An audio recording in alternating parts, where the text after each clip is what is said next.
মহাদেব, সেই দেবতা যিনি মহান, যাকে দেবতাদের দেবতা বলা হয়, যিনি হলেন আমার আরাধ্য। কখনো আপনার মনে এই প্রশ্ন এসেছে যে শিবকেই কেন মহাদেব বলা হয়, অন্য কোনো দেবতাকে কেন বলা হয় না? সেই কারণ মহাদেবের মধ্যে, ওনার মধ্যে এমন এক বিশেষ গুণ রয়েছে যা অন্য কারণ নেই। তা হলো নিঃস্বার্থ হয়ে মানুষের সেবা করা। যদি প্রয়োজন পড়ে, যদি সৃষ্টির পথে বিনাশের কালো মেঘ ছেয়ে থাকে, তখন নিজের প্রাণের চিন্তা না করে হলাহল পান করার জন্য প্রস্তুত থাকেন মহাদেব। আর এই অদ্বিতীয় ত্যাগের জন্যই শিবকে মহাদেব বলে ডাকা হয়। এবার যদি কোনো মানুষও নিঃস্বার্থ ভাবনার দ্বারা নিজেকে অর্পণ করে দেয় এই জগতের কল্যাণের জন্য, মানুষের সেবার জন্য, তাহলে তিনিও মহাপুরুষ, মহামানব হতে পারেন। যদি কেউ অভুক্ত থাকেন, তাহলে নিজের থালা থেকে অর্ধেক খাবার তাকে দিয়ে দিন। যদি কেউ অসুস্থ হন, তাহলে তাকে সেবা করার, চিকিৎসা করার চেষ্টা করুন। এই জীবন শুধু নিজের জন্য নয়, অন্যদের প্রতি, সমস্ত সংসারের প্রতি উৎসর্গ করুন। যদি এইসব মানুষ শিখে যান, তাহলে তিনি মহাদেবের পথে অগ্রসর হতে পারেন। যদি মানুষ নিঃস্বার্থ ভাবনার দ্বারা এই সংসারের সেবা করতে শিখে যান, তাহলে তিনি নিশ্চিত রূপে মহামানব অবশ্যই হতে পারবেন। আসুন আমার সাথে ভালোবেসে বলুন, রাধা রাধা। স্বর্ণ, হিরে, মুক্ত, মানিক, এই সব কিছুকে আগে পাথর বলা হতো। তাহলে এমন কি হলো যে এদের রত্ন বলা হয়? আর রত্ন তা বাস্তবে আসলে কি? এটা হলো সেই পাথর যাকে আগে আগুনের তাপ সহ্য করতে হয়েছে, পরখ করা হয়েছে, যাচাই করা হয়েছে, এদের কাটার চেষ্টা করা হয়েছে, কিন্তু তারা কখনোই নষ্ট হয়নি, বরং তারা আরো উদ্ভাসিত হয়েছে, আরো উজ্জ্বল হয়েছে, এই সংসারে আরো প্রকাশ ছড়িয়ে দিয়েছে। সেই জন্য এরা হলো এত অমূল্য, সেই জন্য এরা হলো বহুমূল্য, সেই জন্য এদের রত্ন বলা হয়। এবার মানুষের কাছেও এই নির্বাচনের অধিকার রয়েছে যে আমরা শুধু পাথর হয়ে থাকব নাকি রত্ন হয়ে থাকব। কিভাবে? আমাদের জীবনেও অনেক সমস্যা রয়েছে, বাধা আছে, বিপত্তি আছে। আমরা সেই বাধার তাপে উত্তপ্ত হই, এই সমস্যা আমাদের কাটার চেষ্টা করে। অনেক মানুষ বিভিন্ন পরিস্থিতি আমাদের ভাঙার চেষ্টা করে, কিন্তু আমাদের নষ্ট হলে চলবে না। যেভাবে এই রত্ন সমস্যার সম্মুখীন হয়ে পাথর থেকে রত্ন হয়েছে, সেইভাবেই আমাদেরও আমাদের সমস্যার সম্মুখীন হয়ে রত্ন হয়ে উঠতে হবে, এই সংসারে প্রকাশের স্রোত হয়ে উঠতে হবে। তাহলে এটাই করুন আর আমার সাথে ভালোবেসে বলুন, রাধা রাধা। সংসারে সব থেকে বড় শক্তি আসলে কি? কেউ বলবেন শারীরিক শক্তি, কেউ বলবেন অস্ত্রের শক্তি, কেউ বলবেন জ্ঞানের শক্তি। ঠিক আছে, কিন্তু যদি আমি বলি সংসারের সব থেকে বড় শক্তি হলো শক্তি কোনো এক তথ্যের, আগে হ্যাঁ, তথ্য।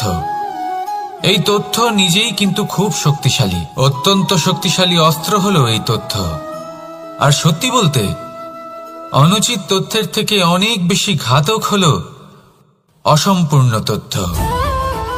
যেরকম আজ শাম্ব রুক্মির সাথে করেছে, ওকে অসম্পূর্ণ তথ্য দিয়েছে, তার ফলে বিনাশ হলো। যদি এইভাবেই আপনার কাছেও কোনো অসম্পূর্ণ তথ্য আসে, আর যদি আপনি তা পরখ না করে দেখেন, যাচাই না করে দেখেন, আর নিজের কর্ম করেন, তাহলে উত্থানের বদলে আপনি পতনের সম্মুখীন হবেন, বিকাশের বদলে আপনার বিনাশ হয়ে যাবে। মনে রাখবেন একটা অত্যন্ত গুরুত্বপূর্ণ কথা, সঠিক তথ্য পাওয়া সঠিক তথ্য দেওয়ার থেকে অনেক বেশি গুরুত্বপূর্ণ। আশা করি এই কথা আপনি বুঝেছেন। জীবনে যখনই কোনো তথ্য আপনি পাবেন, সেই বিষয়ে ভেবে দেখুন, পরখ করে দেখুন, যাচাই করুন, তারপর নিজের কর্ম করুন। আর আমার সাথে ভালোবেসে বলুন, রাধা রাধা। ধর্ম এবং প্রেম, এই দুই হলো একই মুদ্রার দুই পিঠ। যদি এদের মধ্যে কোনোটা নষ্ট হয়ে যায়, তাহলে দ্বিতীয়টাও থাকে না। কখনো ভেবেছেন এমন কেন হয়? তার জন্য আগে আপনাকে বুঝতে হবে যে ধর্ম আসলে কি। ধর্ম সেটাই যা এই সংসারের প্রত্যেক মানুষকে একে অপরের সাথে সুখ এবং শান্তিতে থাকতে প্রেরণা যোগায়। এই প্রেরণার আধার হলো প্রেম। প্রেম সেটাই যা আপনার মধ্যে অন্য কারোর প্রতি করুণাবোধ জাগিয়ে তোলে, সম্মান জাগিয়ে তোলে। এবার যদি প্রেম চলে যায় তাহলে সবার আগে বিনাশ হবে সম্মান আর করুণাবোধের। এবার যেখানে না প্রেম রয়েছে, না সম্মান রয়েছে, না করুণা রয়েছে, সেখানে ধর্ম কিভাবে বাস করবে? অশুভ ইচ্ছে জাগ্রত হয়ে ওঠে, ক্রোধ জাগ্রত হয়ে ওঠে, অহংকার জাগ্রত হয়ে ওঠে, আর তারপর আরম্ভ হয় অধর্মের। তাই যা যা ভাবনা আপনার অন্তরে প্রবেশ করছে করতে দিন, কিন্তু যাই হোক না কেন এই প্রেমকে নিজের থেকে দূরে যেতে দেবেন না। এই প্রেমকে চিরকাল নিজের কাছে রাখুন, নিজের হৃদয়। আর এই প্রেম ভাব নিয়ে বলুন, রাধা রাধা।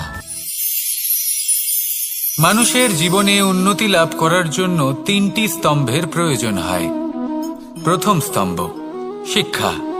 এই শিক্ষা আমাদের জ্ঞান প্রদান করে।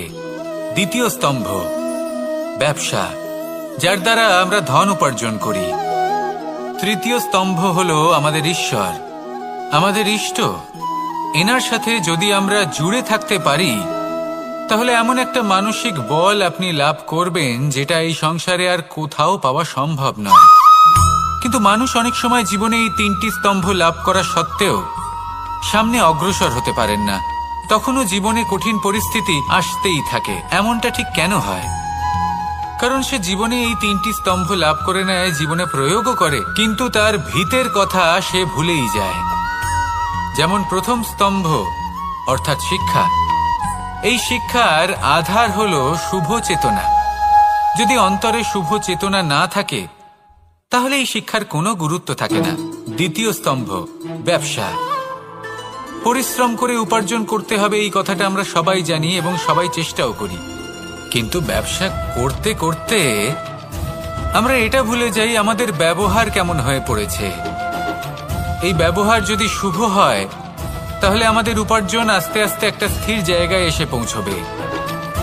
এবং তৃতীয় স্তম্ভ আমাদের ভগবান। যদি ওনার স্মরণে আপনি যেতে চান তাহলে তার পূর্বে নিজের মা বাবাকে সেবা করুন, তাদের যত্ন করুন, তাদেরকে ভালোবাসুন, কারণ ওনারাই হলেন এই সংসারে আপনার সবথেকে বড় ইষ্ট। তাহলে 3 স্তম্ভের সাথে সাথে তাদের আধারকেও নিজের জীবনে প্রাধান্য দিন। কোনো সমস্যা আসবে না, জীবনে একের পর এক উন্নতি করবেন এবং এই মন প্রসন্ন হয়ে বলবে রাধা রাধা। সুখ, দুঃখ এবং শক্তি, এই 3 হলো এই সংসারের ত্রিদেবের মতো। আমাদের জীবনে যা কিছু ঘটছে এই 3টির ভিত্তির উপরেই হচ্ছে। আসলে এই সংসারের একটা নিয়ম আছে, যখনই আপনি কিছু লাভ করেন এই সংসার আপনার পরীক্ষা নেয়। এটা জানার জন্য আপনার পরীক্ষা নেয় যে আপনি যা কিছুই লাভ করেছেন আপনি কি আদৌ সেটার যোগ্য কিনা। ঠিক সেইভাবেই এই সুখ, দুঃখ এবং শক্তি আপনার পরীক্ষা নিয়ে থাকে। যখন সুখ আসে তখন সে আপনার পরীক্ষা নেয় যে আপনার মধ্যে অহংবোধ জাগ্রত হয়নি তো।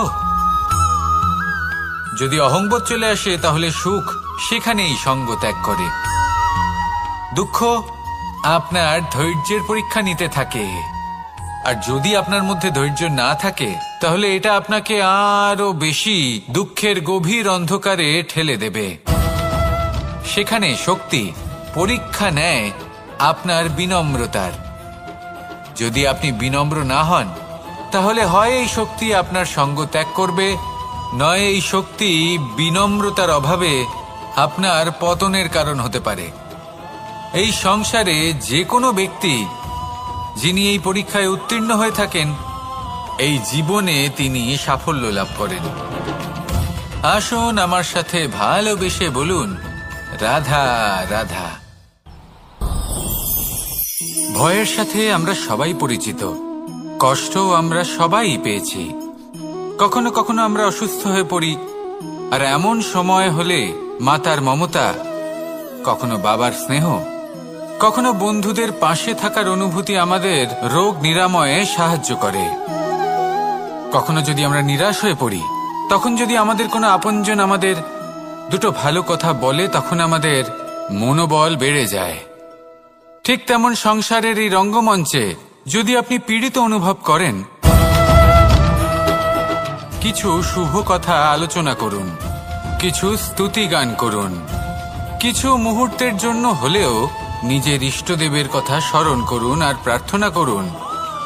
সাহস বাড়বে, শক্তিও বৃদ্ধি পাবে এবং সামনে এগিয়ে চলার পথও দেখতে পাবেন। তখন এই মন প্রসন্ন হয়ে বলবে, রাধা রাধা।